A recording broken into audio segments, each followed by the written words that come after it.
All right, YouTube, let's do a quick shop update. Here's all of our vehicles all lined up, taking up half the parking lot. There's a couple customer vehicles behind it. Inside the shop's filling up with crap. Couple intercoolers ready to go out. Don't hit the truck. Customer truck ready to hit bring a trailer. Oh! And then right behind it, that's where we are on the ice cream truck. And before we get up to speed on that, let me rip through some stuff. Big news with the channel here, huge news.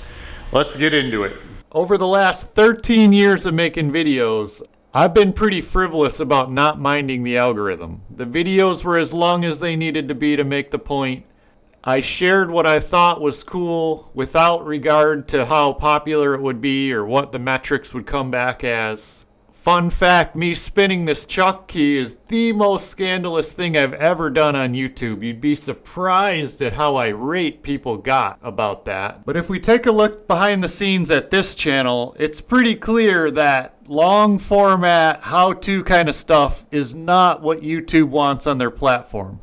This Land Cruiser video is broken up kind of like as a comedy skit, a discussion, and then even a montage of how to do it really fast with no commentary, and people stuck around pretty much consistently for it. The VW video was pretty much the same. Little bit of context, took a tour. How awesome was that, by the way? Then brought it back, cut by cut progress on actually doing the project, and then another discussion, pretty much steady all the way through. I think that's because I'm trying to be mindful of everybody's time. Nobody wants to sit through what we're doing now is just ramble to B-roll. But engagement aside, if you look at sheer number of views, which is how the word gets spread, how to weld this wolf head video that's like 30 something minutes long. Almost nobody watches this thing. 10% of viewers stick through to the end.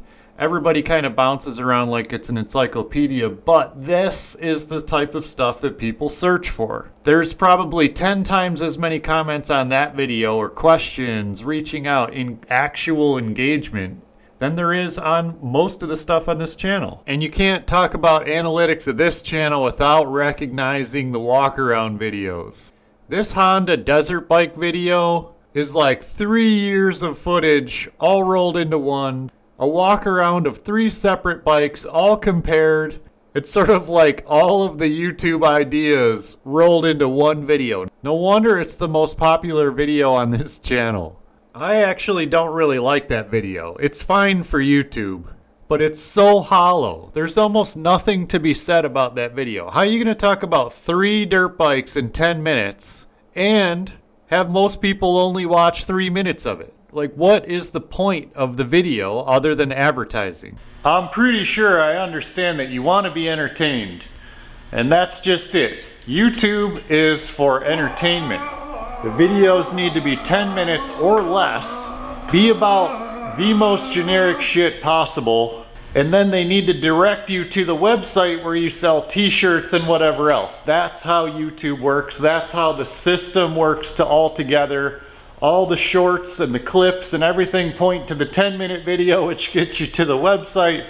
It's ridiculous, but that's the way the system is set up. I can't tell you how much footage I have of other shop owners who we're just having a conversation like a podcast, but in their shop. They're not gonna shut down the shop, so the audio's absolutely terrible. It's tight and confined most of the time. When we're looking at something, our heads are in there. We don't have the most ideal camera shots. There has to be a way to put that out there, and I found it. I finally found a way. We're gonna bust up this channel, and a lot of that stuff's gonna get put on the website outside of YouTube where we don't have to worry about getting hammered by the analytics. And I think if we do that, things are really gonna take off. Let's talk about it. If you go to OwlClaw.org or OwlClaw.us, because we're using SquareSpace, the entire thing is set up to manage digital products, which basically means content, memberships, all this stuff. I don't think we have to use all that. I'm not sure about that. And even if we do, there will be a free option where you should just be able to go in and see most of these videos that we're talking about. SquareSpace allows you to hold all of this video content in a way that makes much more sense than YouTube itself. You guys tell me if this is something that even works. I've done something like this before with the engineering channel, where I took a coding project and broke it down online into a bunch of tutorials. The big reason for doing this was the code. You could copy and paste this code, but it was so much better of a format, better layout, so much more clear. You could actually follow it. There was better descriptions that went along with the videos. Our strategy then was to embed the videos, so they were all hosted on YouTube. And while it was fantastic for, again, advertising, the channel got absolutely decimated because not everybody watches every single one of these tutorials. PC load letter. Second, regarding this channel, by gating the content, other shop owners are going to be much more candid and free to speak about what they actually want to say if we tell them that it's not just going to be blasted out there to everybody. Piece of shit. You want to know how we make custom intercooler parts? One of their digital products is online courses. Again, they could be free. Their tools and their site are set up for a logical thought process from start to finish. You want to see what's in my welding drawer? And why? You want to see what settings I use when I weld? You want to ask why I have 2 presses, 2 drill presses? Let's do a course on all the tools you need to get started. The craziest thing that I wish I had when I was a little bit younger and fumbling through the world is we're surrounding ourselves with the awesomest people that have been there, that have done it, that do this for a living. Like, we're here by choice, and our partners have the best technology with the best process. You could say, oh man, I don't want to go to school. I don't either. Let's make it fun. But the point of the course, as they call it, is that it's interactive and there's different fun things. You could reply with videos. It's sort of like a contained environment that sort of builds and builds and builds on itself. When you make a video on YouTube, you can't edit it. Editing it is really discouraged. It's like putting out a newspaper. It's a snapshot in time. That's not, I should have said this, or I didn't say that. Like, you could add it in when you have control and it's yours.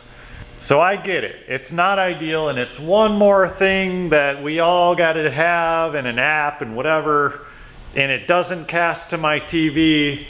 There's gonna be limitation. The entertainment will stay, those 10-minute videos of this is cool, check this out, it's gonna stay there. But the deeper, richer content is all gonna be on the website as a hub. Check it out. You tell me what you think. What do you want to see on there? What courses? What shops do you want to go to? What should we focus on first? Let me know in the comments. Go check it out. If you hate it, tell me. If you're not going to go or whatever, let me know. That's enough rambling. I hope to see you on the website. And until next time, we'll see you.